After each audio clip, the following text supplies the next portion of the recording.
Banana chips करण्यासाठी केळी घेतलेल्या आहेत. तर ह्या केळी खूप कच्च्या घ्यायच्या नाहीत, 2-3 दिवसात पिकतील अशा केळी घ्यायच्या.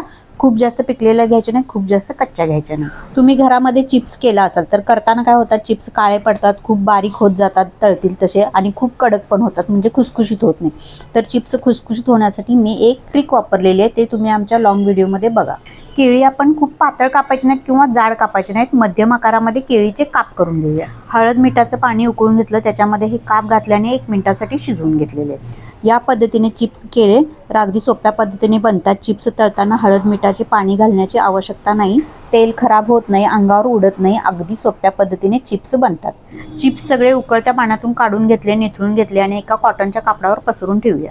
10 मिनिटांनंतर चिप्स चांगले सुकलेले आहेत. आता आपण हे तळून घेऊया. मध्यम आचेवर तळून घ्यायचे, म्हणजे छान एकसारखे तळले जातात. आपण चिप्स एका उकळीतून काढून घेतलेले आहेत, त्यामुळे काय होतं की चिप्स तळताना आकसत नाहीत, त्याचा आकार बारीक बारीक होत नाही आणि हे लाल काळे असे पडत नाहीत. पिवळे धमक खुसखुशीत सोप्या पद्धतीने बनवलेले आपले उपवासासाठीचे बनाना चिप्स तयार आहेत.